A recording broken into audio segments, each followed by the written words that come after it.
ladies and gentlemen, we're in December. I believe we were in December on Monday too, just about. But we are in December. It's Christmas time, nearly. I hope. And joining me, we've not got any mince pies. I've not got any mince pies on me today, I don't think. But the Christmas tree's up downstairs, and we're having a damn good time of it now, getting in the holiday spirit. And to join me in getting in the holiday spirit into the final stretch of the season for the NFL is first up the main man himself, Sam. How are you, sir? Yeah, good. Just waiting for this season to end. It's been a bang average season for us, so waiting for it to end. And also joining us today, we have the cool cucumber, Carl. How are you, sir? I'm all right. I'm all right. I mean, don't worry, Sam. Our season's dead and buried, so I don't need to worry about that anymore. We But still I got a little bit of happiness on Saturday evening, watching Hold, my Michigan hold, Wolverines. hold, Okay, hold. Carl, I know you're a passionate football fan and you also support the Michigan Wolverines. Now, this might be brand new to everybody because you haven't just ran into the segment that I was about to put in. Massive, massive win on Saturday. And what I want to give you, because I know you've been dying to have one quick say on it, I will let you have 30 seconds. And it's not the college football pod. If you want the actual college football analysis, we had Bro Hire one yesterday. We had all sorts going on with Egg and Sam. So we're not going to turn this into a college pod. 30 seconds, quick reaction to Saturday's game. Go. this should have been Ohio State's chance to win for the first time. The Ohio State Buckeyes were favorites. They were 20.5 point favorites to win against us. The Michigan Wolverines have no JJ McCarthy anymore. We have no Jim Harbaugh. We have got a quarterback by the name of Davis Warren who couldn't throw a fucking football with his life depending on it. And if it does, it's to the other team anyway. This should have been a cakewalk for Ohio State. And you didn't shit the bed, you spread diarrhea all over the field. 13-10, the Michigan Wolverines won. I couldn't believe what I was watching. Couldn't believe what I was watching. It was generally, the more I was watching, I was like, Ohio State are not getting anything out of this. What's going on? Where's your flamboyant receivers? You've got talent all over the world. They spent $20 million in the offseason creating this team. What's the one fixture that Ohio State always look at in the season? Michigan. Michigan. That is your girl. That is Man United. That is the Man United versus Liverpool. That's like Arsenal versus Tottenham. It's like I don't know, Millwall versus West Ham. Whenever that comes around again, anyway. But you get my point. That fixture is what you aim for in the season. And now Ryan Day is in massive peril of losing his job. Oh, Personally, he should have lost it as soon as that final whistle I, went. I think that was more than 30 seconds. I don't care. And also, I did not do you know of all the words that could have come up in that conversation that I didn't think, Carl, please don't bring it up. I did not think diarrhea was going to be one of them. Um, but I will be honest, that's my mistake. That is my mistake. Um, Now I told you there's method to this madness, by the way, Sam. So there was method to this madness. Carl, if I don't know if you like me, you felt on Saturday like it was a bit of a fantasy. And do you know what else is a bit of a fantasy? Fantasy football. And if you like us, see, I told you that I there was method to this madness, and it was the greatest segue that was ever gonna exist, and maybe did not live up to that hype. But I'm proud of it anyway. I don't care. Fantasy football, and if you like fantasy football, then you are going to love our sponsors, Fantasy Game Day, the first and only NFL daily fantasy app made by UK fans for UK fans.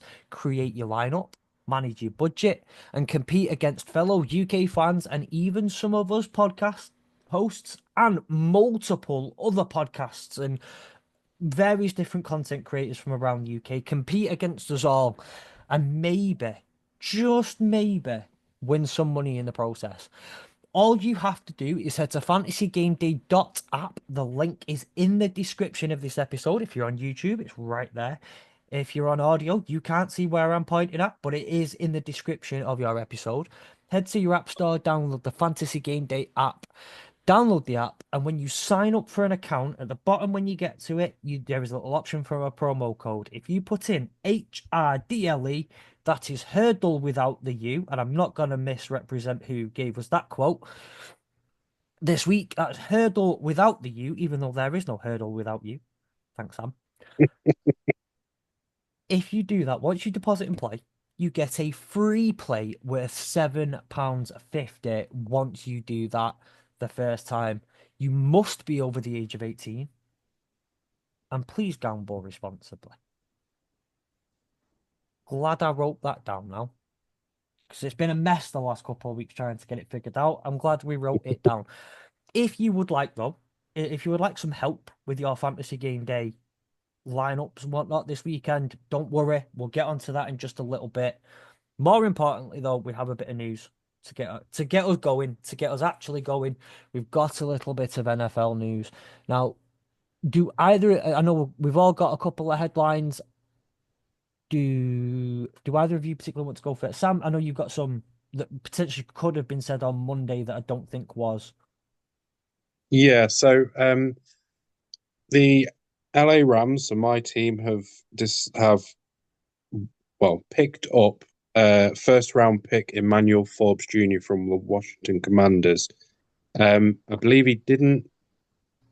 he's only had something like 25 tackles this season. It's not been particularly great a season for him. And I think this is sort of a new start for him, a fresh. So he got waived by them, and we've sort of picked him up off that wire to hopefully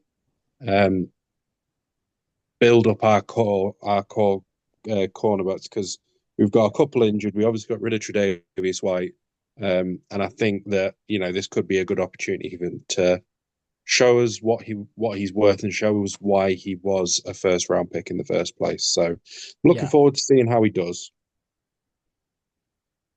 Do you know what? Definitely. I know you said Karl. Like, if he was going to go anywhere where you could probably get something out of him, one of the best places to go would be LA, to the Rams. Yeah, Sean McVay has a habit of getting the best out of average to not very good players. Forbes was a first round pick 2 years ago. And it hasn't panned out for Washington. Whether or not he's very good in the scheme, or he's just not of a very good player in general. They're kicking themselves now, wishing they had took Christian Gonzalez, because guess who went after Forbes? It was Christian Gonzalez. He went straight to the Patriots. Um, so yeah, I think it's a good place for the LA Rams to go.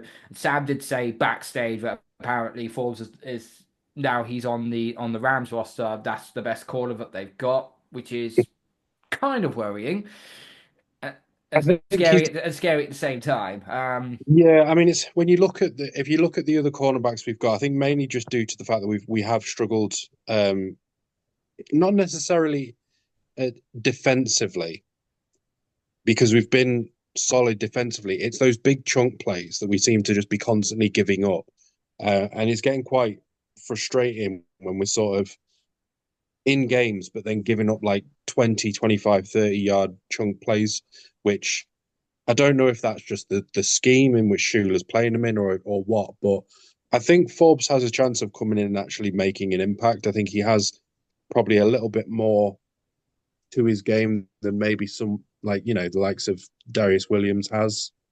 But we'll see.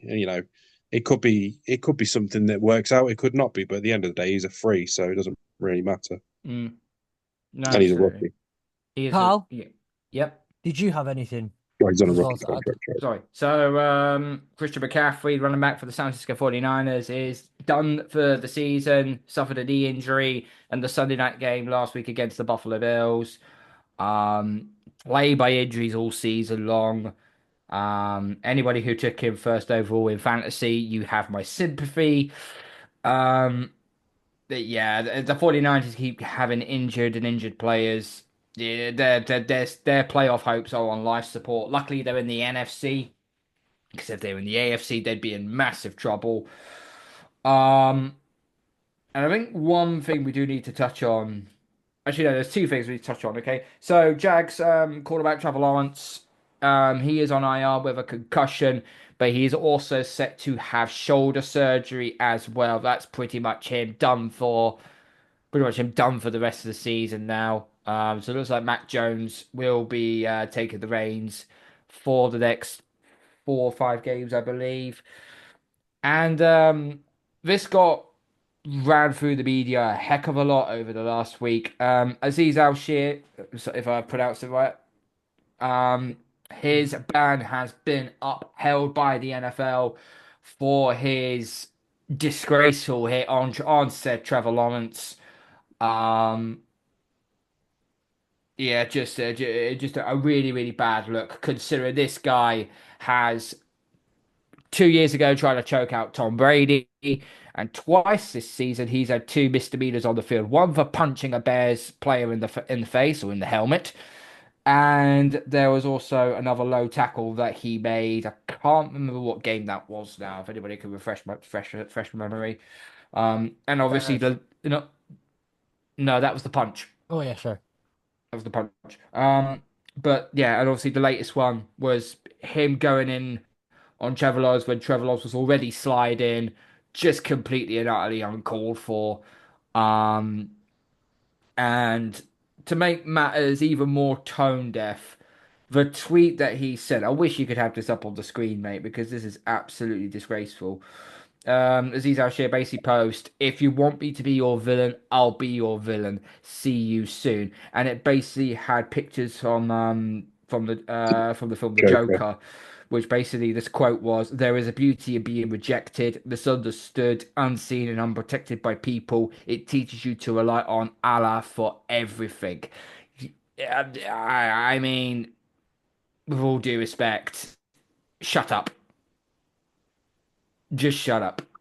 You're being banned for 3 games because you went in on a hit on a defenseless quarterback. Sorry, but there's just no need for that in this game. Very glad you went the way you did. Yes. So, couple of little bits and pieces of news on my end. The NFL and NFLPA have made some changes to the PES policy, and performance enhancing substance policies and the substances of abuse policies. I did not think that would be so hard to say when going into it, but that I'm not going to go into what they all are because I'm just reading a sheet. You can go check them out. But they've made some. If you remember a few weeks ago, Jameson Williams was hit with a 2 game suspension for the PES. It was apparently that wouldn't be changed. Whatever it was that he did this would have no bearing on it. But they have made some changes to it. And plus, I'm just not getting into the science. It's daft. In a little bit of news that more pertains to college football, but does have NFL ramifications. Former NFL coach, 6-time Super Bowl winning head coach, Bill Belichick has been spotted on the UNC campus. Reportedly, he's looking for a new girlfriend. Nope, nope, that's not the one. He has interviewed for the UNC job, the new open North Carolina job. Wow. I The wasn't Tar Heel. expecting that. I was not Whether expecting that. whether there's much weight to be put into him, it could be one of them. He's going out there getting a little bit of interview experience. I think the man might be a little bit rusty in that front, but potentially that, or he could have been there for a new girlfriend. I have no idea, and at this point, I would believe it. Um, there's that, and then the NFL have released the NFL teams have released their 32 Walter Payton Man of the Year nominees. The Detroit Lions have put forward Jared Goff. Stay winning, my brother. Anybody else stand out? I know who the Rams put forward. Sorry, Tyron Williams. Kyron Williams and the Patriots. Dietrich Weiss Jr. Does anyone else stand out to you on the list of people? There's a lot of names on there. Max Crosby stood Max out to me. Crosby, that's predictable. Trey Tra- McBride, the tight end for Arizona, is Travis on. Kelce's an interesting one Yeah. for the Chiefs. I think that's an interesting one. I don't know. Is he working under the Taylor Swift Foundation? I have Um, no idea. I was hoping for a bit more of a better response for that. Never mind. um, I quite like Adam Thielen being nominated was a fun one. Roquan Smith for the Ravens. Um, Zach Martin for Dallas. I think is why I think it's a nice move. and Um, to run through just for a couple of the other co-hosts, obviously Tom, we mentioned Travis Kelce for the Chiefs with Tom. Grady Jarrett has been recommended, put forward by the Falcons, and the Cleveland Browns have put forward Denzel Ward. So the obviously again not going to run through all 32. That's not the point of a segment like this, but they have been announced, and it should be a fun one. It should be good to see who wins that. Then finally, on my side, this isn't football related, but those of you who are into various other US based sports and get some of your content from ESPN might remember Adrian Wojnarowski, who abruptly quit on ESPN a few months ago before the season started. He was um very well loved, very well respected insider for ESPN, and I personally loved a lot of the stuff that he was. I loved a lot of his articles. I read a lot of his articles, very, very much, and was always a bit confused as to why he stepped away because it just seemed very abrupt. It turns out that in March he was diagnosed with prostate cancer, and he took the decision to spend some more time with his family. I believe he's a head coach of a high school baseball team, I believe. Now, I think probably in his hometown, just enjoying a bit of life and whatnot. And obviously for one, thoughts of thoughts and that with him and his family, it's a tough time, not easy, not an easy thing to go through, but also good for him on he- good for him on taking a step back and just wanting to enjoy time with his family. I think it's a admirable thing to do in that moment. Um, Other than that, is there any other news that we've got? Anything else standing out to you? Jamal Adams has been activated off the practice squad for Detroit for Yes, that tonight's one. Thursday night game. After last week's Thanksgiving game where the Detroit Lions D just decided just completely and utterly collapse on itself. Like 4 or 5 players went down injured for you. I mean, that is massive, especially for you So to go to a Super Bowl push. the second highest number of defensive players on IR for any team is 7. The Mm, Lions have 13. wow. So just put that into a little bit of perspective Have for you. have we mentioned Zach Martin? Yeah, he's having season-ending surgery apparently, and he's out for the season as well. And Um, then the only other one that I had was Deontay Johnson being suspended by the Ravens for a game. Why has he been suspended? I saw something he's been suspended, but I didn't know Uh, what it was for. it was, if I just double check, he was suspended for refusing to enter our game against the Philadelphia Eagles. So it was conduct detrimental to the team due to him refusing to enter the game, basically. right. What?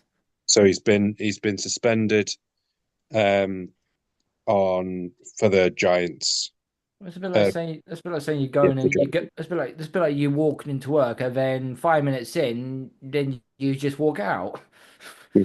It Basically, makes that's what's happened. He's basically refused to go to the game Don't we and to call this suit it. pulling a Tevez? it is pulling a Tevez. If anybody in America doesn't know what pulling a Tevez is, there was a soccer player by the name of Carlos Tevez, and he done that for West Ham, did he not? Nope. Yeah, because No, it was for Oh, United. it was the big one was for City when Mancini Oh yeah, no, told him it's to the go in City, against yeah. Bayern Munich. Oh yeah, yeah, it was that So one. I've got to say this haunted me for a long time. This was a devastating because he didn't play for us for then. it was 2012. We played Bayern Munich in the September, towards the end of September. He refused to go in because Mancini didn't speak to him very nicely. You're making like hundreds of thousands a week. I'll speak to you how we wanted. But then yeah, didn't play for 6 months because they were like, well, but if you're not going to go in, you're not playing. Came back, basically got free 6 month holiday from work. Came back, bagged a few goals. We won the league, and that's all she wrote about it. So yeah, he did what's called a Tevez because he refused to go in and play because that's what Tevez did. With that in mind, speaking of, well, no, not quite. That's not a good segue. Either way, mentioned at the start of this episode, we're in the home stretch, which feels really it hurts a little bit to say. I'm not gonna lie, it hurts just a little bit to think we're so close to the end of the regular season now. Um, but most teams are now 12 games in, 5 games left. In fact, no, every team has 5 games left because of who's on bye. The rest of the teams that don't have they are on bye this week. So most teams have 5 games left, 5 regular season weeks left, and that means it's time to have a look at the playoff picture. And let's really look at the playoff picture. Some teams are confirmed in already. Some teams are out already. Karl, your division's already been decided Well, so far. this division is an absolute joke. Considering that, oh, Aaron Rodgers went to be going into the Jets and Baker as playoff contenders. Tua Tagovailoa with the 4x100 track team of the likes of Tyreek Hill, Jalen Waddle, and Gatorade. Devon Achan and John Smith at tight end. You know, everyone was expecting them to be absolutely fantastic. And then there's the Patriots, which were the Patriots. So there's what it meant to be.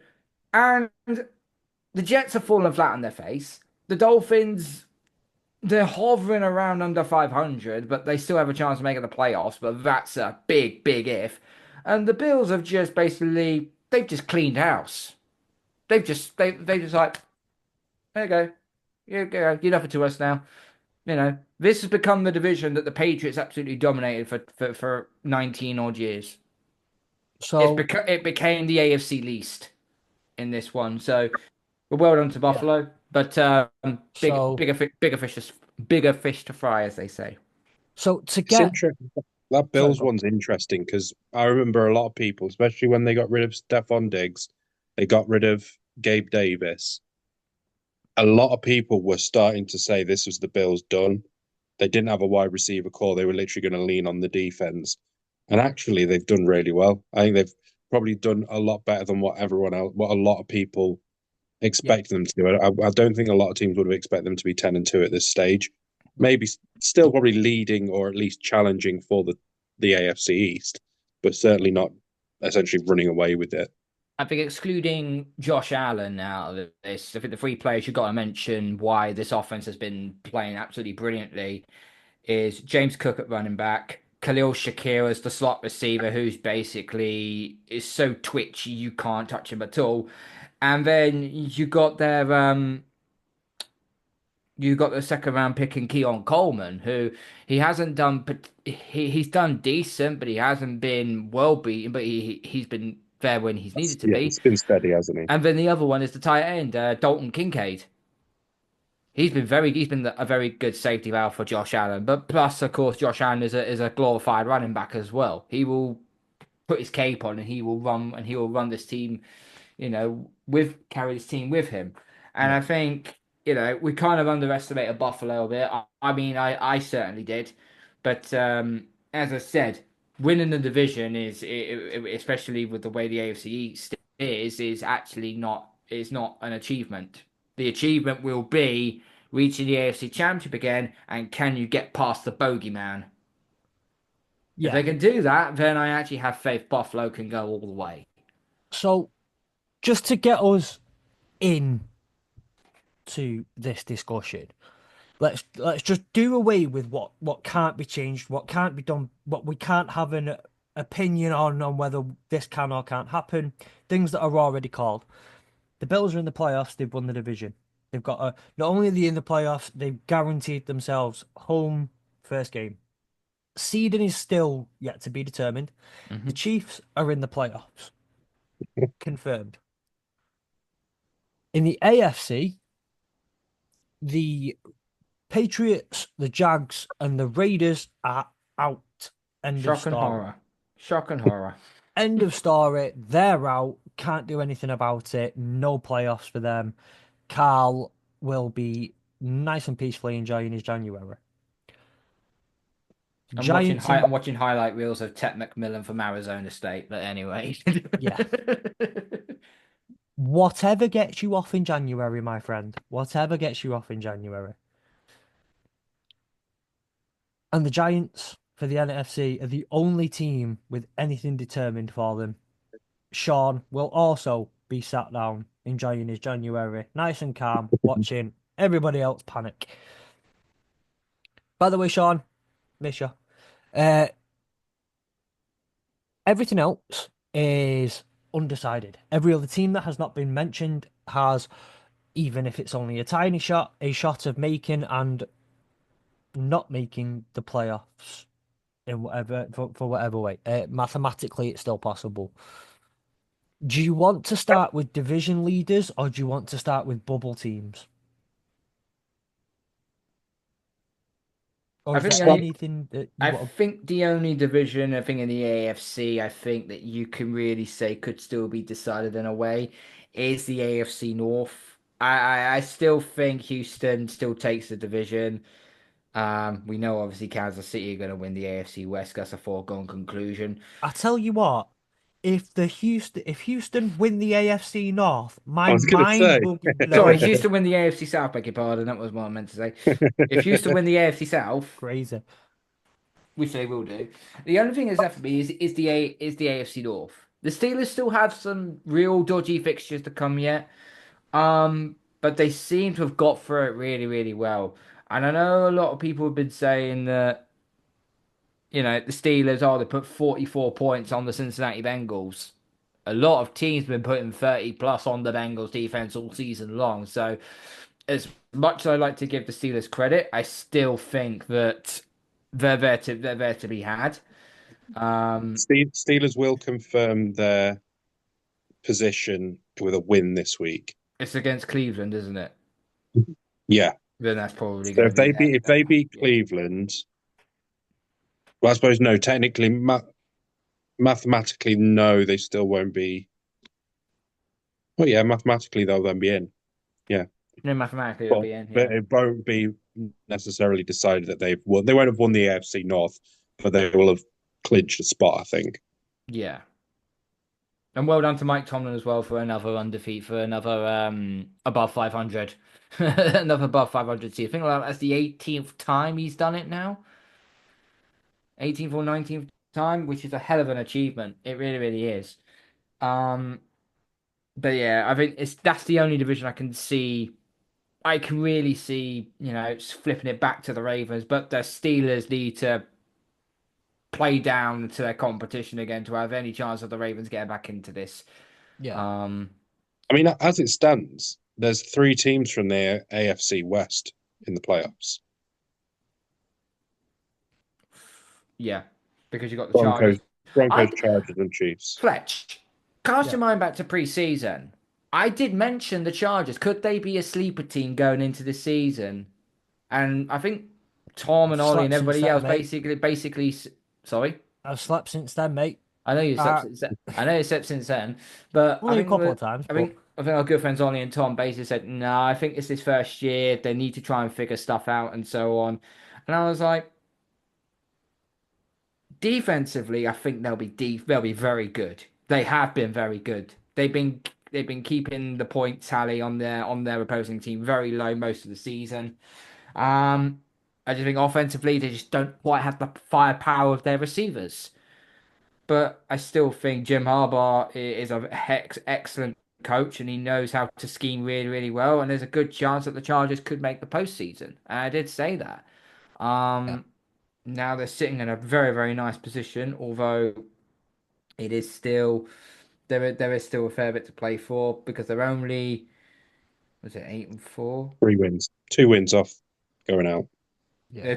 They're 2 wins off going out because on the wild card spot you got the Chargers at number 5 on 8-4, you got the Ravens at 6 on 8-5, and then you got the Broncos at 7 on 8-5. And here's the crucial bit: if the playoffs were to start right now, the Chargers will be taking on the Texans. I could see an upset on that one. Broncos play the Bills, which probably the Bills win that. The Ravens will play the Steelers. Lamar Jackson cannot beat Pittsburgh for love nor money. Well, So, as the way it currently stands, that's how the playoffs would actually be the fixtures actually be put in place. well, we're not And just, worrying too much about the structure of the playoffs, like No. matchups yet. What were we going to say? I Sorry. think you're looking at I think there's only out of all the teams that are currently in I suppose technically in the playoff spots, only one team plays that isn't already confirmed as a playoff spot, Yeah. and that's the Steelers. All the others have a bye week this week. Oh no, sorry, the Chargers play this week against KC. So two out of the what 5 teams have games, and both of those, if they win, their playoff probability will move up to 99% and 98% if they win those games.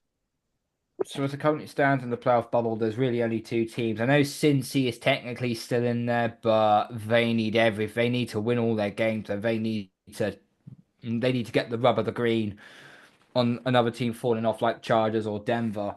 So right now the Colts are sitting at 6-7, and the Dolphins are sitting at 5-7. Um, the Colts have a 28%. Have a 28% playoff chance. The Dolphins only have 10%. If they win this week, the Dolphins percentage goes up by 12%. The Colts, if they win, it then goes up to a bye. So the Colts are not out of this just yet. They've still got an opportunity. Um, It's very slim though. it is very simple. You need one of either Denver or probably LA to really Yeah. hit the skids. I Uh, don't see Baltimore hitting the skids. I don't. well, Baltimore after this week have got the Giants, the Steelers, the Texans, the Browns. The 2 wins at least there. At the Minimum. Giants, at the Texans, Steelers at home, Browns at home. And remember, the Steelers at home is their final game. Browns at home's their final game. Oh, sorry, beg your pardon. Um, they are. Let's have a look. They are. To be fair, they have a pretty similar either way, but they are 4-2 at home and 4-3 away. I would see at least 2 wins out of that. Say they go 2-2, that would get them in the playoffs. I don't see a world in where they don't get minimum two. Yeah. Honestly, there isn't a world there where they don't, because with all due respect, they're beating the Giants. The Giants will, well, they'll want the better draft pick, and the Texans, even on the road, if the Texans can, who the Texans got, that might also be a good question to ask because it could determine where they are at. Because that's on Christmas Day. Mm. They've got the Dolphins. Oh, they've got the Dolphins, the Chiefs, the Ravens, and the Titans. Now that's a Dolphins team who are fighting to keep themselves alive in the playoff race. Mm-hmm. The Chiefs at Arrowhead. And the Chiefs are again the Chiefs are still They're fighting still for trying to get they're seeding. still trying to get that number 1 seeding, aren't they? Exactly. So, The Chiefs are playing for seeding. Then they've got the Ravens who are playing for potentially a division and seeding. And then they got the Titans. But we'll forget about that. That's but the Titans like to put up a fight against the Texans. They divisional like game. to win that game. So that isn't a it's a divisional game, so it's not going to be an easy one. So No, I mean, there's the potential for Texans to lose 3 of those games. They haven't been playing that very great. much so. They haven't been playing well this season. I've been disappointed with Houston. They But aren't as good as their rating 5 record suggests. who have the Colts got? So the Colts right now so this week they're on a bye.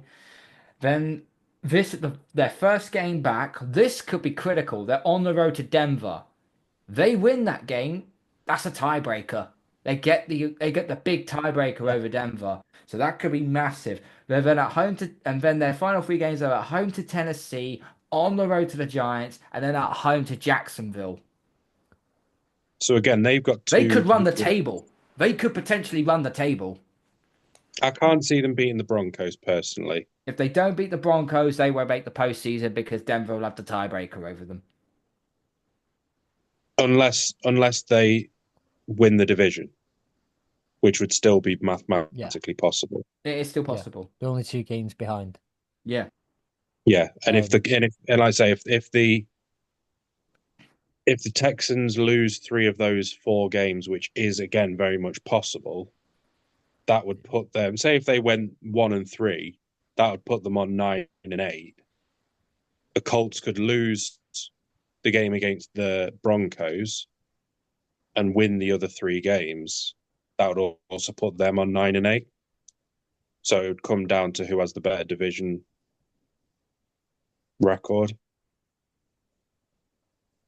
So and then okay, if we go Colts, if we look at the Colts Texans, we'll say that the Colts have lost both of their games to the Texans.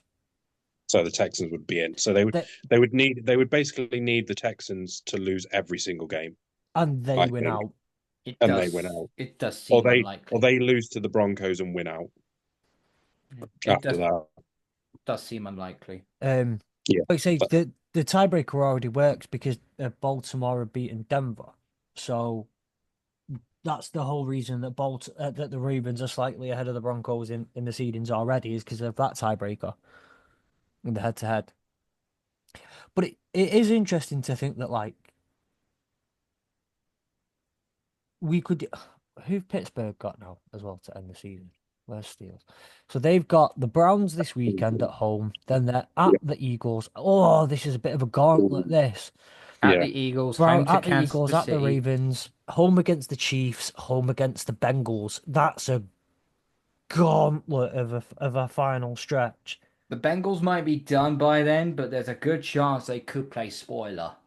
But okay, I'm not an NFL exec, I'm not an NFL head coach, and I'm not an NFL GM. So what I would do really doesn't matter.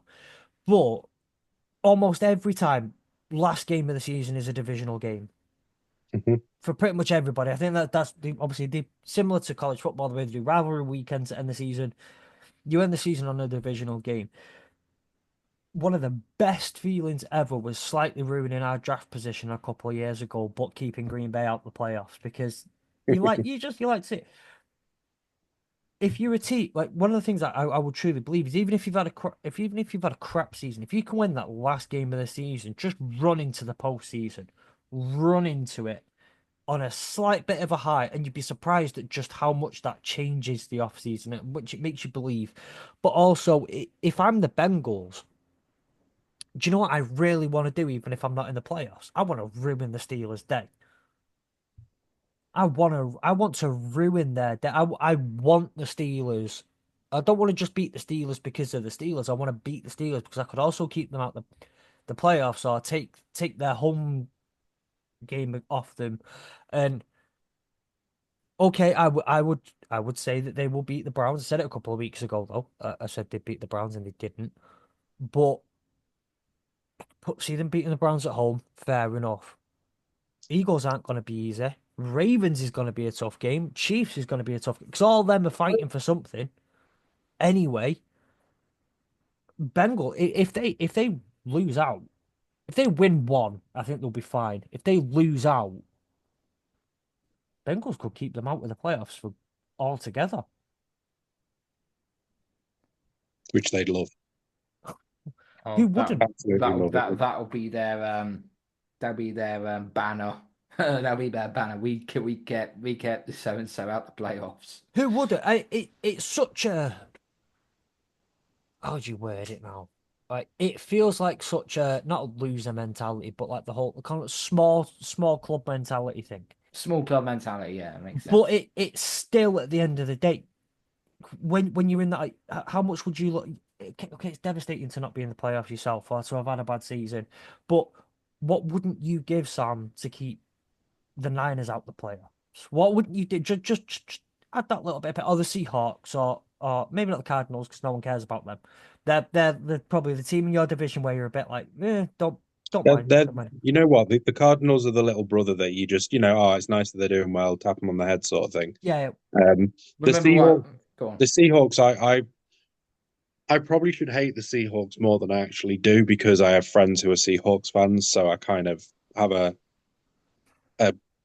a friendly rivalry with them. But if we if us having like a stonker of a season, losing, being 13-3 and 14 going into the final game, and Having our record, basically. yeah, and we then stop the Niners getting into the playoffs altogether, I would take, like, say, potentially losing a top 5 pick for that reason, and I Yeah. wouldn't care about it because it would just be hilarious to watch the likes of Kyle Shanahan implode in himself. yeah. Well, Because look, that's the feeling. It's that feeling. if you were to pick now, then, and because we've done we're on the we've kind of mostly talked about AFC so far, and we'll finish up a little bit on the AFC. If you were to pick your 4 division winners, obviously Buffalo's already decided. AFC East is decided. So AFC East decided. AFC North, who would you take right now? I would probably. Where have they I'm gone? going Where have to they gone? take the Ravens still. I want to say, given I've just told you the gauntlet they've got. The Ravens to end the season have got the Giants, the Steelers, the Texans, the Browns again. They could get Go three back to wins that. out. They could get 3 wins out of that. I'm going to go with the Ravens. I think the Ravens are going to just about do it. Um, Okay. I'm not sure what uh,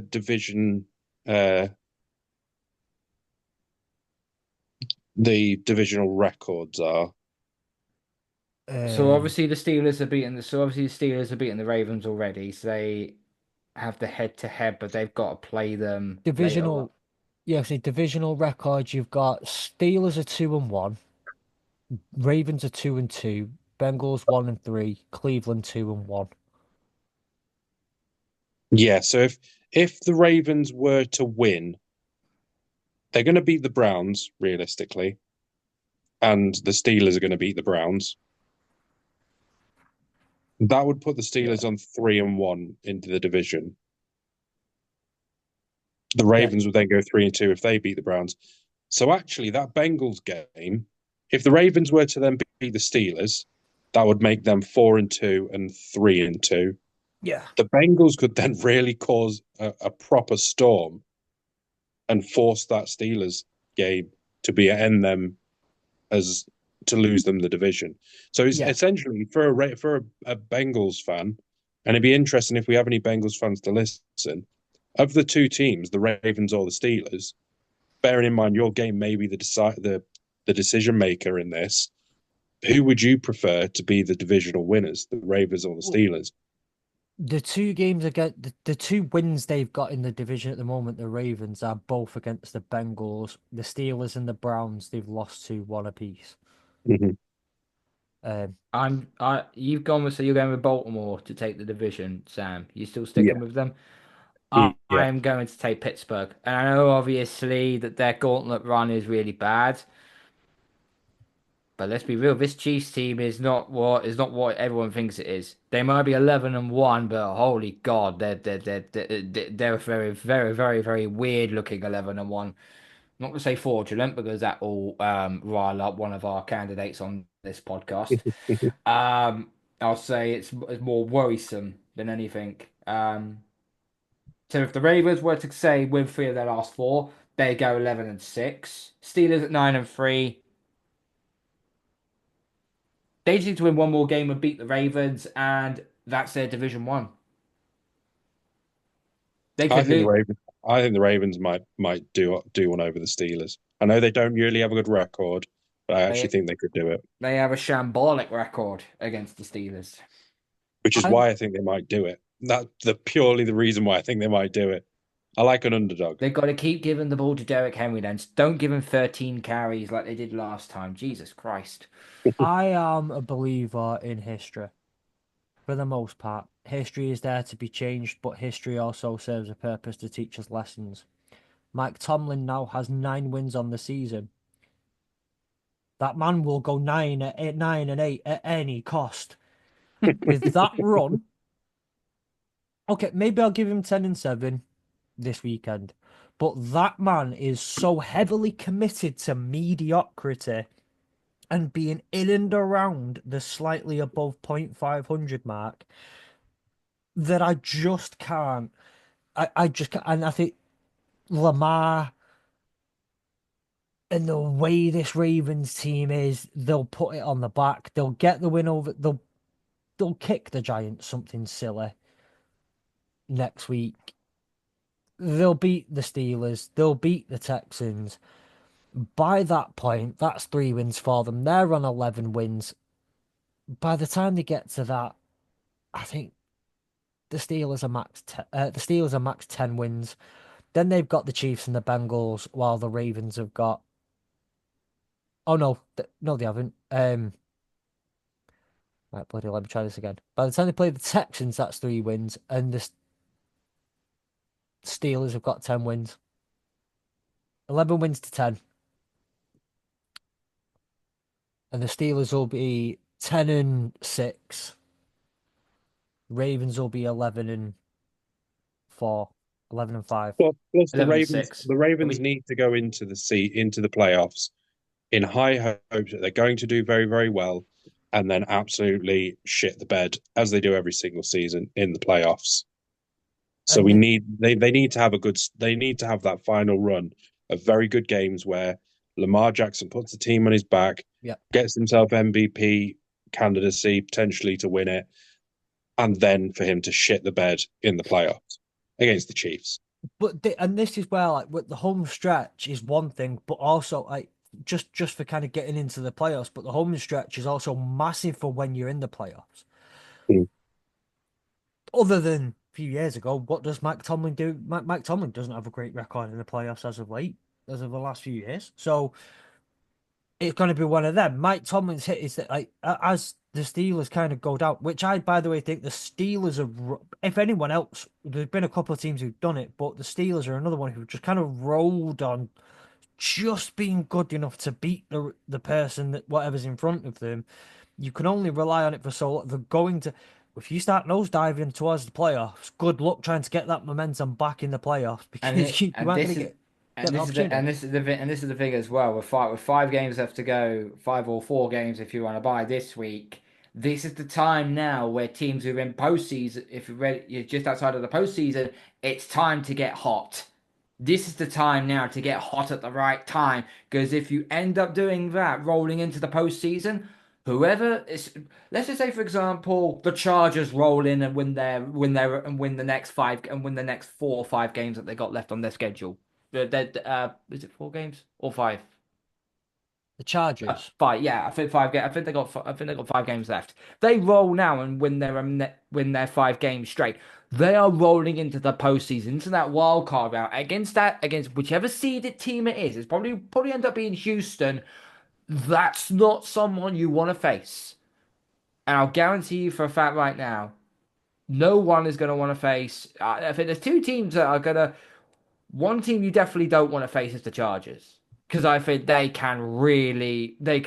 Jim Harbaugh, he will drill it into them. He knows what it will take. And Denver, remember, there is an old saying: defenses travel. Defenses Defense, travel on the road. defenses win you championships. Exactly. And Broncos have got a very, very good defense. Um, I think as but well is the Chargers have three very much winnable games against the Buccaneers, the Patriots, and the Raiders. yeah, Well, They one of them. only then have to play the Chiefs and the Broncos. So even they're 3-2, that puts them again at 11-7, 11 and 11-6. 11-6. so moving on to the NFC, the real conference in all of this. the conference that will bring you your Super Bowl champions, the Detroit Lions. Mm, There are scenarios that can be, things will get won this weekend, right? So to yeah. start off with, we'll look at some of the scenarios that can clinch certain. So with the NFC North the way it is, and those damn Vikings and Packers just won't go away, the Detroit Lions can clinch the playoffs with a win tonight. Yeah. That's it. Yep. Now I want to give you a little statistic. This that the NFL one did not provide me with here. This will be the first time since the Lions went 92, 93, 94 when they made back-to-back-to-back playoff berths. This will be the first time since 1994 that they'll have made two playoffs in a row. Well, it was 30 years since they actually made a playoff at all. So the Wow. year It before. weren't that. Well, they You, made the playoffs under Jim Caldwell in my first in two of my yeah, first it 4 is. years. So, but this will be the first time back to back since 1994 that they'll have made playoff back to back. That's with a win or a tie. There are like 10 other scenarios where one or two teams can lose Do you and actually you want get to? in. I've actually got the scenarios here. How I would take Detroit to secure a playoff I win would say because I've there's so got many. them. I There's so can't be asked many. going through them all. I could do it quickly if you want me to. Go on then if you want. So the first scenario: Buccaneers loss with a Rams loss and a Cardinals loss. Second one is Buccaneers loss, Rams loss, and an Eagles win. Third one is Buccaneers loss, a Seahawks loss, and an Eagles win. Fourth one is Falcons loss, Seahawks loss, and an Eagles win. Why is there an asterisk over that? I don't know. Falcons loss, Rams loss, and the Cardinals loss, and a Falcons loss, a Rams loss, and an Eagles win. Which one had the asterisk? Falcons Uh, lost, Cardinals lost, and nope. Eagles win. Falcons loss, Seahawks loss, Eagles win. All right, okay. It could be a Not, t it's not gonna also a lie, tie. all of that just made my head hurt. Yeah, I apologize for that. That was Exactly. not. This is why you don't want to get into the right. So the easy one, The Lions the win all that matters is the Lions win. You take care of your own games. That's all that tonight as well, matters. isn't it? It Well, Tonight, is, and I'm do when your this nervous job. comes about out it. I'm not last confident. night by I this hate. podcast, when this I podcast comes out, yeah. it Yeah. was last night. It was last night, but I'll use my term and phrase I use for the Patriots, and that is do your job tonight. Tonight, you do your job. You finish it off. You finish them off. The Vikings can make the playoffs this weekend, bearing in mind they win and a couple of the results go their way, including the Hawks Cardinals game and the Rams game, or the Tampa game. Like some of those games can influence that. And then finally, the Eagles can clinch playoffs given they win or tie in a couple of scenarios. And the Falcons and Bucks also have a say, and so do the NFC West. So there are a couple of scenarios where that are not entirely out there or crazy, where the Lions, the Vikings, and the Eagles can make clinch playoffs. Um, I think, with all due respect, not to get arrogant, we can all safely say the Lions probably getting into the playoffs with 11 wins.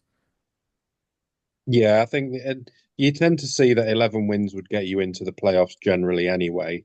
But I mean, again, if you were just to, for hypotheticals, to say that, you know, what would happen if the Lions have got to play, so again, quite a tough run of fixtures actually. Yep. The Packers, the Bills, the Hmm. Bears, the Niners, and the Vikings. I mean, best case scenario, you beat you. Well, obviously, the best case scenario, you win all of those games and nothing really matters. You go 16 and Worst 1. case scenario is the Packers can beat you. Yep. They Fully could with beat that. you. The Bills could beat you. Yep. The Bears would love to shit on your parade. Really would. And So that'll depending if be they get that coach boost, the post firing coach boost. The yeah. 49ers The are four, week 17. the 49ers on their day could beat you. Maybe Yep. not at the moment, the way that they're playing with all the injuries and everything they've got. It's unlikely. And then the Vikings, if it was to go to a decider for the title on that final day, they could beat you. So Yep. it's not out of the realms of possibility that you could end up finishing the season 11-7. However, it's unlikely. Well, 11 and 11 7 and 6, probably. sorry. Yeah. 11 and No, 6. like I am fully with you, and that's why tonight I'm not counting my chickens tonight. I am very much. This is a depleted defense, and that we narrowly beat the Packers a couple of weeks ago while Jordan Love was on one leg. The Jordan Love is healthier. The Packers are healthier. I am very much aware that they could come in and beat us. I'm not taking that for granted at all, and I'm very sadly aware. And as much as my little brother, who is a Bills fan, will make me aware all week that the Bills can beat us, and if they do beat us, that's going to be the worst loss of the year for no other reason than my brother won't leave me alone about it, and he's 14, so he's just relentless. Um, Chicago definitely would love to absolutely crap on our parade, and then. Yeah, same with the 49ers. The thing is that 49ers game for me, in my if our season carries on the way it's going and so does the 49ers, that could just be played on a hospital wing. You could play background football in a hospital wing for that one. You very much could, because I think are you two the most highest, most injured teams this year in terms of starters? I would think so, but I cannot speak to that factually. I've looked at the Eagles running with their remaining 5 games, and if I'm a Detroit fan, I would be feeling slightly worried with our schedule because the Eagles' schedule is wow. So they're home to Carolina this week. Next week they're at home to the Steelers. Then they're on the road to Washington, at home to Dallas, and at home to the Giants. There's a very good chance the Eagles could steal home field advantage. And I don't think no team wants to go to Lincoln Financial Field come playoff time because that place gets very, very toxic Yeah, in the postseason. If I I'm mean in Detroit, it gets toxic in the regular season, let alone in the playoffs. you could say yeah, you could say that. I mean, I don't know if Eagles fans make Steelers fans look like choir boys, but anyway, um, yeah, if I'm an Eagles, yeah, if I'm a Lions fan, I would be feeling incredibly worried that I we mean, might not. I just, but you know, based on who they've got to play, mhm. I would be more inclined to bet on the Eagles winning 3+ games than I would than the Lions winning 3+ games. Not because I don't believe that the Niners are any good. Sorry, that the Lions are any good, because I think they are the best team in the NFC personally. I just think that their run of fixtures is a lot more difficult than the Eagles. I think the Eagles have a much easier run of fixtures. And, they've already shown that they can beat the Commanders once. So they could easily do it again. I know it's at the Commanders, so it's slightly different. At home to the Steelers is probably going to be a fun game to watch. But then they've got 3 very easy games in the game. Well, Panthers, they should be the Panthers, they should beat the Cowboys, and they should beat the Giants. So, I mean, the Giants will be dead at that point. So, I they're mean, already dead. But that's a great point with the Commanders though. Or bringing up the Commanders. One question though. What have I ever done to you to keep getting you confused with the 49ers? Why? it was because you're playing them. It's just, but They're there. uh, But I'm actually really interested in this Commanders end of season purely because I want to see just how it's not a bad thing if he doesn't. By the way, he's a rookie. But how much bottle does Jaden Daniels have? Does he have the same bottle? Because the Jags were running away with the AFC South last year, and the Texans brought it back because Stroud had some bottle in him. I'd love to see if Jaden Daniels has the bottle to keep it up. They probably won't win the division. That's fine. There are two No, games behind, but they're also 2 games ahead of the next playoff spot. yes. So There's, do they they're have the bottle? their remaining 4 games. So they're on a bye this week. On the road to the Saints. not I an mean, easy game. That that's going to the Superdome is never an easy game. They're then at home to the Eagles. They probably will lose that. The next 2 could be interesting. At home to Atlanta, and then on the road to Dallas. well, on the road to Dallas is a win. because Dallas is shocking and they're at home. That's true, but the Falcons are also fighting to keep hold of that division lead because, well, as I said, they're slowly letting it go. Um, I think Washington will make the postseason. I think they've got. Oh, yeah. I think they've got enough. 2 wins out of that four, and I think they're in. I don't think. I don't think. I don't think they'll. I don't think they'll screw it up. I think Saints and Cowboys, I think they're winning those 2 games at minimum. I mean, it'll be difficult going to, like I say, going to the Superdome, but I think That's they'll win pressure, those two though. games. That is pressure, though, on Jaden Daniels, though, because it's not like they're playing it in week 15. They're playing the final game of the regular season. And Dallas might be out the postseason by then, but they could really be a thorn in Washington's side and really Again, though, cause an upset. I mean, they could, it's a very unlikely. I know it's very I was gonna unlikely. say, they could be going into that game already in the playoffs and it won't matter, which is a very much a If they probability. do, then it's a dead rubber. Yeah. If they do, then it's a dead rubber. So Jaden there's Daniels will not play that game if it is. no, they won't. The way I can see it right now, I don't. I think the 5 wildcard places of Vikings, Packers, and Commanders. I think they're going to be the 3 teams that are going to get in. I don't think there's really another scenario. We know that the NFC South is going to be contested with winning the division, and that's it. I don't believe whoever gets a wild card out of that division has a chance. Same with Um, NFC West. Same with the NFC West will yeah, be it's the same with the NFC West. It's just too much. Although the too Cardinals much, too sit, much mid. Too much mid. I love when you say that. Too much mid. Cardinals. Hang on, let's just bring the Cardinals. 6-6. They're 6-6 currently, so they're currently. Who they got? They've got to Okay, play us, I so the think. next 5 games is one, two, Three three of three them. Three divisional of them games. against divisional teams. If they are home to the Patriots, who are coming off a bye week. They're at Carolina, and obviously their 3 is at home to Seattle, on the road to the Rams, which I'm not entirely sure if that's a de facto home game for Arizona, but anyway. The And only thing with the Cardinals playing the Patriots out of a bye week, that's just a fresh ass to spank. That's just a fresh ass to spank. Yeah. Though to be fair, the Patriots manage do have a decent-ish defense. I know they've not exactly been great. They're 3-10, but they've kept themselves in games ish in a good number of games. And the Cardinals haven't. They had a very good start. They had obviously that big blowout win against us, but I've not been convinced by the Cardinals. They've shown improvements, but they're not convincing. I think again, you could argue that game out of against the Patriots could be a game where, a banana skin sort of game where you think they're going to go in and win and they could potentially lose. So I think I can see the Seahawks beating them this week, but I could also see the Cardinals beating the Seahawks because the Seahawks haven't been great. Patriots again, I think could go either way. I'd probably be slightly biased, maybe sort of slightly leaning towards the Cardinals. The Panthers, they'll probably beat them because the Panthers are just the Panthers.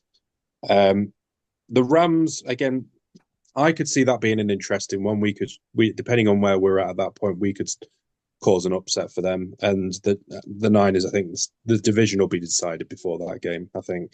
Well, the problem is with Seattle, I've looked at their running, so they're on the obviously to play out the what game. I'm not sure what there was. Did they beat Arizona in week 12? I'm just having a quick look. Yeah, Yeah, they the did. Seahawks won, yeah. Yeah, So the Seahawks six, won. So, 16 so, to so if 6. Seattle beats Arizona in week 14, that's the tiebreaker. They swept them, so that's the Yeah, tiebreaker. So they'll be 2.5 games ahead of them. But then the Seattle Seahawks, the next 4 games is they're at home to Green Bay, they're at home to Minnesota, on the road to Chicago, and on the road to the Rams. yeah. They've basically got to play the NFC North and us and the Cardinals. Yeah, that's going to come down to the final game. I think that'll come down to the final game. And it'll be between Seattle and Arizona who takes that division, and that will be it. Well, we like to cause a storm against Seattle. We do like to beat Seattle. The one thing that interests me more than truly anything, and It sounds like a joke, but I promise you it's not. It's the fact that I'm sat here thinking the way the Panthers are going. If the Falcons continue to just Shit the find a bed. way to throw this division to anyone else, the Bucks They've continue to relapsed. struggle. I told you they've relapsed. I'd be just it'd be brilliant to see the Panthers just kind of chase this down a little bit, make it a little bit of a sweat those last I couple don't. of games. You're reaching for Carolina here. You're I am, I reaching. think and the I thing will is, continue. Carolina. If they lose to Philadelphia this week, they're out the playoffs. So they could just play spoiler. It's not for Keg, my wonderful friend Keg, who's a Panthers fan. This is for football. This is for the good of the sport, for the good of the league. The Panthers beat the Eagles. As the Panthers go and beat the Eagles at Lincoln Financial, because also that helps us. That's really nice. They go and they beat the Cowboys at home because that's funny. Who doesn't find it funny to watch the Cowboys lose? I'll be like Stephen A. Smith. They beat the Cardinals because do you know what, Sam? You could do with that. You could do with that. Then all of a sudden, the 6-9, they go and beat for the good of the sport. What a little! If they could go 8-9, win the division after going and then win the last 5 games in a row, go into the playoffs, cause a little bit of a ruckus, just incredible, just incredible. It's a pipe dream, it's a fairy tale, but let me And live can, out, let me have a fairy tale to live for. and can I just say, we can still make the playoffs Yes, you Yeah, can. because our final games, Bills, fair enough. We lose to the Bills, we lose to the Bills. It wouldn't be a shock in the slightest. But then we've got the Niners at Levi Stadium. We've beaten them there before. We could do it again, and the way they're playing, we probably could do it. yeah. Then we're at the Jets. That's a win. There's a win there, and then it's the Cardinals and the Seahawks. That final 2 weeks where you've got the Cardinals and the Seahawks and the Rams all playing each other. That's where our division is going to be decided. Those But the battle of final mid two really is weeks. getting fired Yeah, up to the back end of the season. it's literally going to be those final 2 weeks where the NFC West is decided, and we're all going to be on like 9-8 and just battling it out to win those final 2 games or something stupid. As I said, if Arizona make the playoffs, we're not happy. We're just surprised. Yeah, well, I mean, if it'll be like just patting them on the head, like "well done, little brother" sort of thing, because Well we done. like the Cardinals are just there, Next right? week you'll get Good your for kick up. Next you. week, good for you. Next week you get your kick up your ass. There Yeah. you go. Whereas the Seahawks, it's like they're more like the annoying brother that's just like, "oh, for God's sake, just go away" sort of thing. Yeah, So they're the and then cousin. There's like no, a the cousin. 49ers are just the horrible uncle that touches They you. are the cousin who's The got what? that's got the fancy car, all the money in the world they could ask for. Unfortunately, you go behind the scenes and all that money is just loans. They're fucking in debt by a country mile. And Thank you, Karl. No. Seriously, I heard. Thank you for just carrying on. Appreciate it. You No, the problem is that they've got Kyle Shanahan behind the wheel, and he loves to bottle up anything that he possibly can. So yeah. We might need to have a discussion in the off season with the Niners if this is the end of it for Shanahan at the end of the season if they don't make the postseason. Someone. when's his contract up? Great question. Not sure, Because but it does lead to It's not what I wanted. I'm just wondering if his contract's up at the end of this season, I could see them potentially not renewing it. 2027. Oh, okay, never mind then. But someone posed an idea the other day that I don't hate. I think it's weird, but I don't hate it. When a head coach is fired, what are the names you consider? Like not like actual name. What are the type of people you generally consider? college football head coaches, fired head coaches, hot up and coming NFL coordinators. Someone Benjamin. posed a scenario the other day that why don't you look at a team like the 49ers? Because at the end of the day, if the 49ers just can't get the shit together now, you might want to be. Someone put the scenario forward of the Bears, and I'll throw the scenario to you. I'm not saying I agree with the scenario, I'm not saying I'm against it. I do think it's interesting.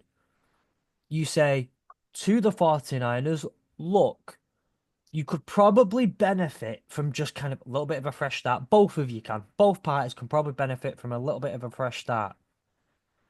We'll take similar to the way you trade over a free agent. We'll say if you send over a couple of picks, what you actually trade. Like, can you send over a couple of picks and say we'll take on the rest of Shanahan's contract as it stands? We'll give you a compensatory pick of whatever round the Bears are willing to pay for it. I don't know. Something extremely rare though. You don't see active head coaches kind of get poached by. Just an idea. I'll float that out Yeah, there. I mean, you had the Sean Payton. I know he technically retired, but they had to pay a compensatory. They had to pay a trade pick for him, Yeah, the they did. Broncos, to be able to bring him in. So you could see something. I mean, it's not unheard of to have trades like that, but I would think that someone like a Shanahan. I mean, the problem is if he's got 2 years left on his contract after this season, he's still going to be worth a significant pick or a significant few picks. Yeah. Because he's taken a 49ers team to the Super Bowl. Granted, he's not won anything, but he's taken them to 2 Super Bowls. He's taken them to an NFC championship, 3-4 times. So, he has pedigree of getting teams in that position. So I imagine that if that was to happen, it would cost a pretty penny for them to be able to bring him over. But I do see that. I understand it's an interesting scenario because, like you say, the Niners might want to refresh, but they don't feel like sacking sacking the head coach is the right thing to do given what he's done for them. Well, But trading him for picks and maybe then looking at someone like a Ben Johnson, because we know he's gonna be a head coach somewhere. Touch Ben. He's gonna be a head coach somewhere. I will personally stand outside Allen Park and not let him out that building. I will personally take care of it. He is going to be a head coach next year, no matter what. I can absolutely guarantee it. So, that might be a scenario where there's a 3-way trade. Well, this was going to be right. So I'm going to ask you this as well, right? Say what you want about Brock Purdy. The guy was Mr. Irrelevant. He was a starting quarterback in a Super Bowl. Not by accident. He played that season. It's not like he something happened to your QB1 and your QB2. They got ill the week of the Super Bowl. They ate some bad food, and then he just had to play. He earned that right as a starting QB in a Super Bowl. Because Shanahan's a damn good coach. Now imagine what you could do with someone like Caleb Williams. Oh, yeah, he's apart from until they get to the playoffs or the Super Bowl and they shit the bed. He likes to shit the bed at some point in the season, in the postseason. But yeah, I mean, he has the ability to be able to get the best out of players. But the problem is that, and this is where I would probably disagree in how. Well, I wouldn't want to. I'd reserve judgment on whether he'd be able to do anything with someone like a Caleb Williams because he's never had a star quarterback. He's had quarterbacks that fit into his system. And that would be my concern, that going in somewhere like that, would he be able to get the likes of Caleb Williams, DJ Moore, Keenan Allen obviously would then retire, the likes of those into that system? Would they work in that system? And that would be the concern I would have. Because I don't think it's a lot different having star players with a system quarterback to having a star quarterback with good players and trying to fit them into a different system. So it may work, you never know. And it's an interesting scenario to think about. But yeah, I don't see it happening, but it'd be fun if it did. It'd be a fun, interesting way of the postseason playing out. Two things on my mind right now. One, so much talk of shitting beds today. Do we need to talk about it? Do we need to talk about? Do we need to go through anything? No, right, we're fine.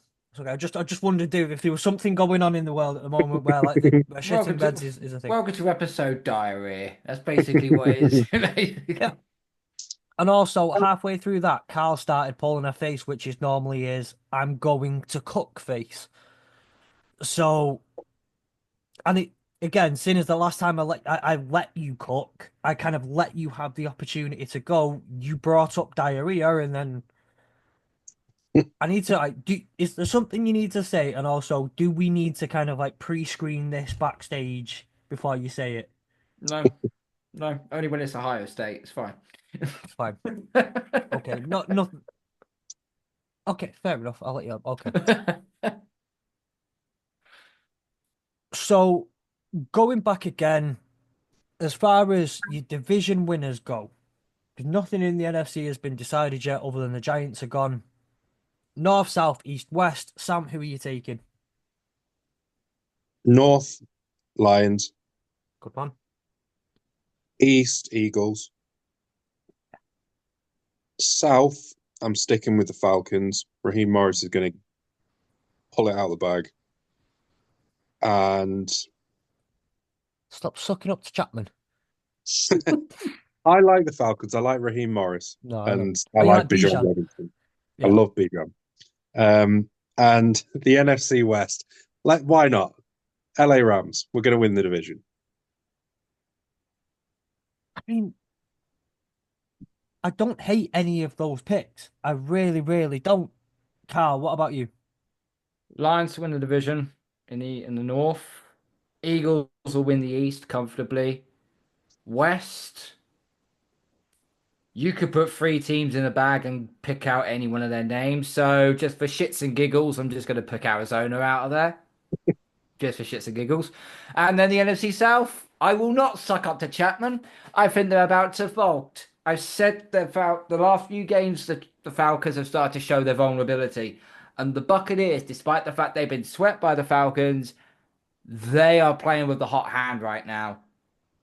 And I think, and one thing you never do, never, ever, ever trust the pirate. The Buccaneers are going to win that division. Quick one. This actually, it might start a really big conversation, so I'm worried to even ask it. But if the Falcons don't win the Cousins Bowl, what it do you think Penix gets a chance? Yes. Especially Yeah. if Kirk, there's a thing to lose. It's one thing to lose. It's another thing to perform bad. If Kirk just can't, if he struggles to get that offense going again, is it time to bring Penix in and just say, "Here you go"? Which game did Penix play this year? He's featured in a couple, hasn't he? No, not starters, but necessarily he's come in and played a few games.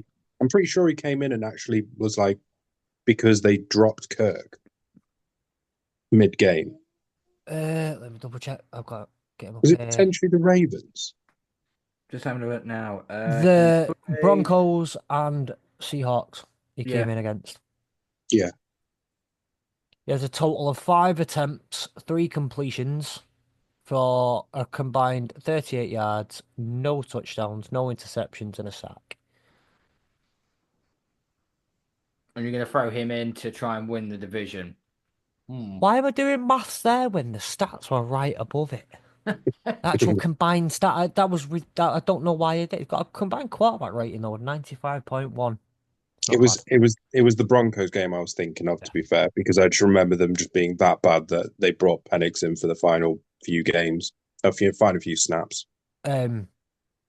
I think we're approaching the scene with Kirk Cousins and Atlanta now, where if you've ever watched Mice and Men before, where I can't remember who the main character is, but you got Larry, I think is it Lenny? Lenny. Lenny, the big guy. Yeah. He sits him down on the field, watches all the flowers, and talks about the rabbits. Shoots him in the back of the head. And there's a gun. We're approaching that scene with Kirk Cousins right now. If he doesn't beat Minnesota this week, The trigger goes. So, but yeah, so okay. So my prediction. Did I give you my AFC predictions? By the way, I don't think I did. That sounded like a Um, really dark segment I just made into there. I'm sorry To be about honest, we that. didn't. We didn't. No, you didn't. But we only looked at two of them, really, didn't we? but yeah. Because two of them So were pretty much so if decided. I'll jump onto AFC real quick. I think the Buffalo Bills will win the AFC East. Not sure, but I'm going with it. Don't hold me to it. I'll go with the Chiefs for the AFC West. Give me the Ravens for the North, and give me just I don't think they've got real competition. Give me the Texans to scramble like to crawl over the line in the South. Um so which two did you look at? Sorry, because I know I had to duck for a second because I look full We only. disclosure on We this only. To podcast, be I honest, needed the title. we only talked about the Ravens and Pittsburgh. That's the only one we talked about and made a Okay. decision on.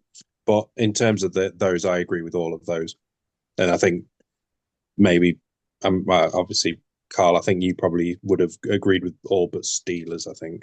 I think the Steelers have got about I think we'll do just about enough to hang on and win the division. Okay.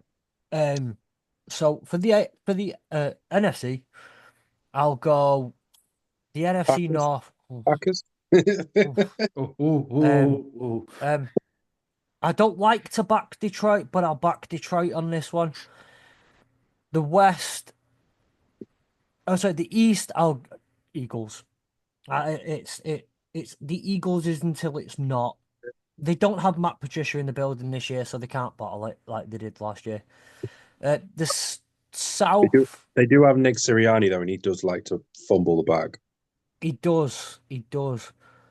But the South, again, I think someone's just gonna fumble. I think it's gonna be a scramble over the line, and I reckon the Falcons might do it. I'm That means going the to Bucks give are it to winning the the Falcons. division then. But I think so. All of this, I am still standing on that. I am desperate to see the Panthers do it. Desperate beyond belief. I would the what I would give to see that happen is not allowed to be said on this podcast because I know it's not exactly family friendly. I don't want to take it that far. And for the West, you know, I've said before, I like Kyler Murray. I want to see Kyler Murray do well. But do you know what? I might give it to the Rams here.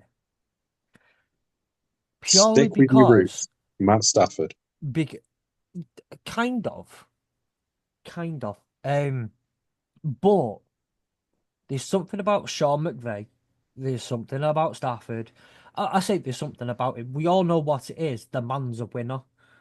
hmm The man knows how to win. Just Seattle great, but sometimes you got to ask when it's down to it. Again, who like I said about Jaden Daniels before, have you got the bottle for it? Have you really got the bottle to go into that last stretch of the season and grab the ball by its horns and take it? I don't know if Seattle do. Whereas a I pair of Do you opposites know? know go. Sean McVay does. I know we've talked about this already, but and we've said it that many times. Gino does have the ability to shit the bed. I know we use this phrase a lot, Oh, you but saw you So did that much. he does face. So he does much. have the ability to do it. So He much. Should really put a counter on the screen of how many times we actually say "it the bed." Why censor it now? Why go on a personal level to I know censor it of now? all the times. You have twice just blurted out the word diarrhea. Why?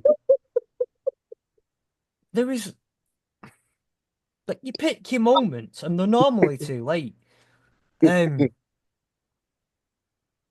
But I will add I, into that I'm pretty sure Sean McVay, with our last win, has become the most regular season wins in franchise history head coach.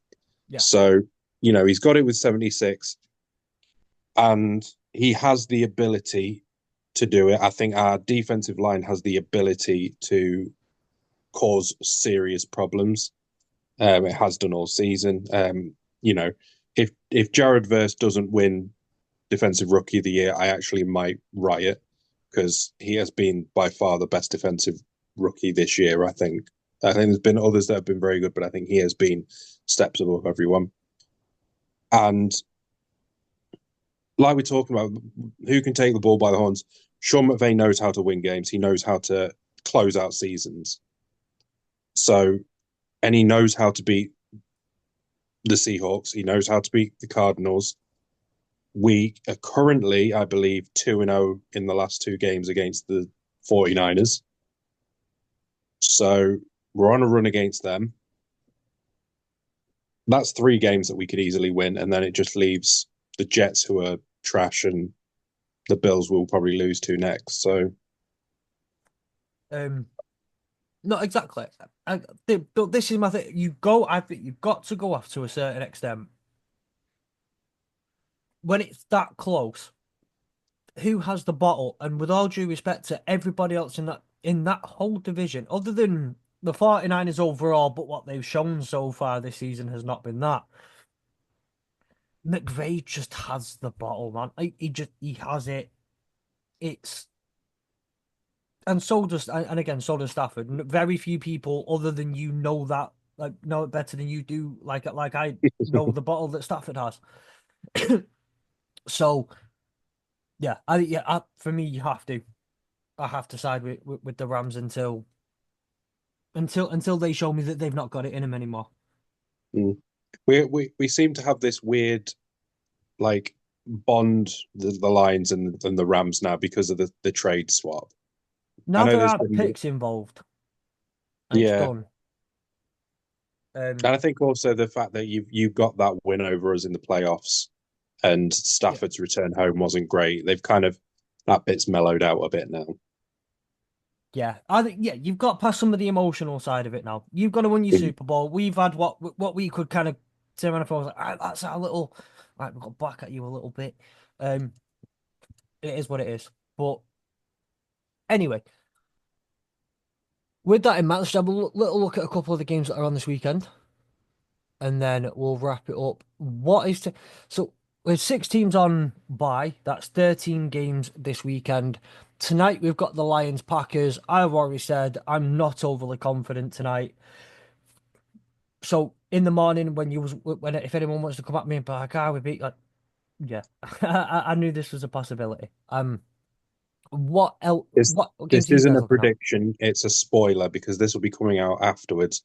I will say that the Lions will win that game, or they have won that game, because this will have been released after the game. So it's a spoiler. We'll be talking about this as, the Lions have won.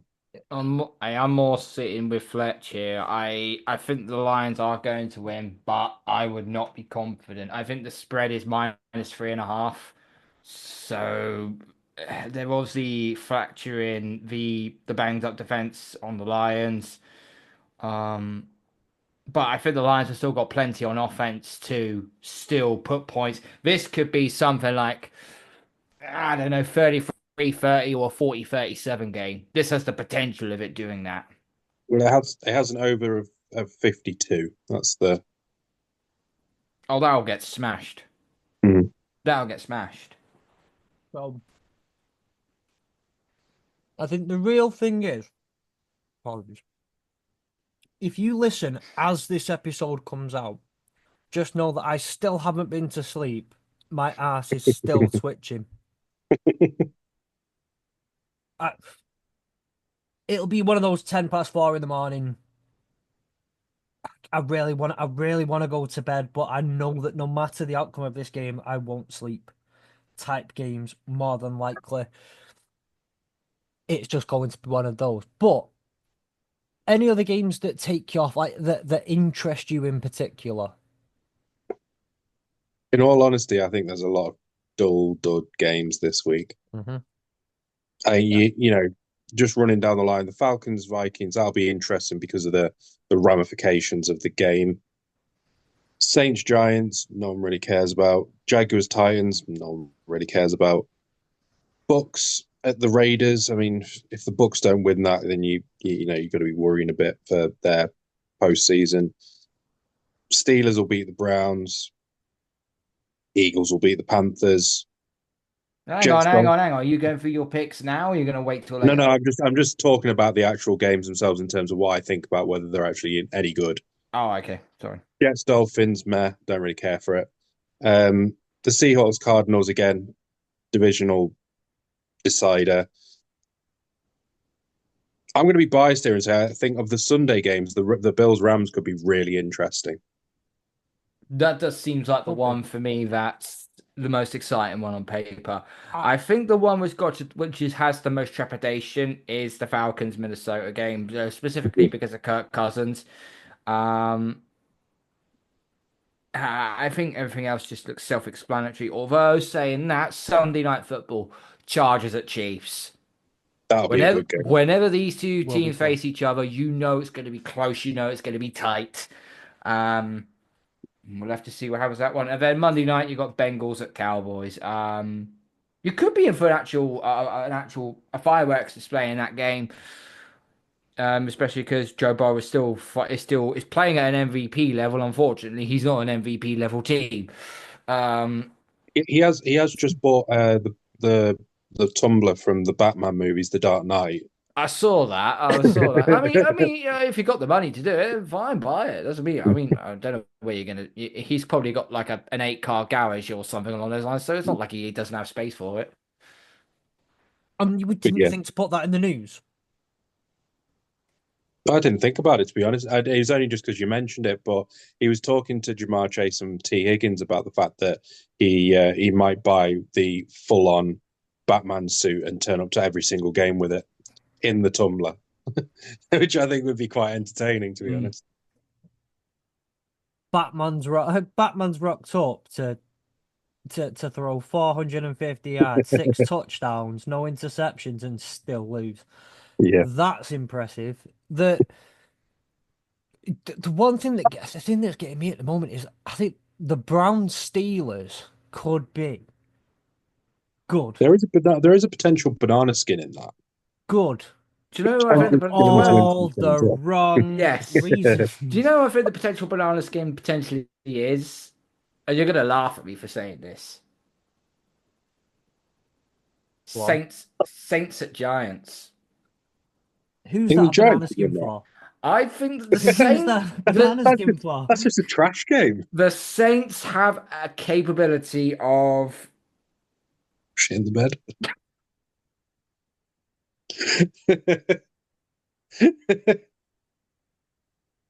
It had to be said. We've used it. This is the shit in the bed episode. We may as well keep using it. I see Fletch's brain ticking away. Go, what the hell have I got myself in for? Yeah, no, That's a I good just phrase. It's a not even good. fun. um, no, the Saints do have a habit of shit in the bed in these sorts of games, and the Giants they've got nothing to play for. They're pretty much dead. But the Saints have got injury worries. Their Swiss Army knife is out for the rest of the season. Yeah, If the that's Giant, that's another thing we didn't mention. if the Giants stop, um, if the Giants stop Alvin Kamara and put the ball in Derek Carr's hands, that could be something the Giants could really go after here. So that potentially could be an upset, could be the slipping banana skin. But apart from that, as you say, it looks self-explanatory.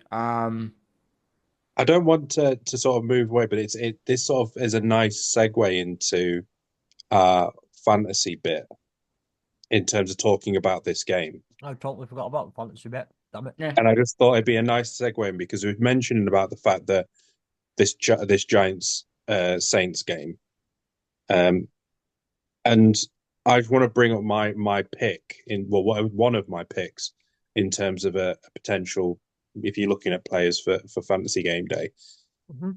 is Tyrone Tracy. Mm-hmm. I think he's valued at 5,000. The Saints are the 28th, ranked 28th, I think, on the chart against running backs.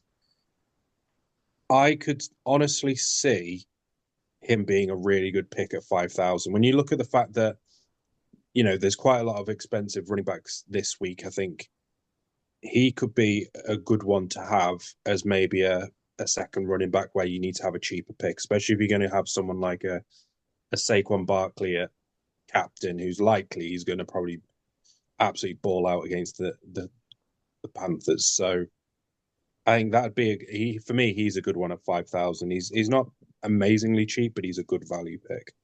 So I've got some statistics on Tyron Tracy for you. 11th in yards per touch at 5.3, 13th in true yards per carry at 4.6. He's ranked 14th in routes run amongst all running backs. So it's actually impressive when you realize he didn't start playing 30% of snaps until week 5. The Saints defense this season, second highest yards per carry at 5.1, seventh most rushing yards per game, 136. So Tracy's coming off his third highest snap percentage.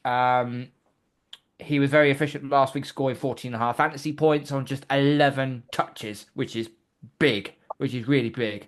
With Drew Lock under That's what she center, said. with Drew Lock under center, I expect to rely fairly heavily on the running game.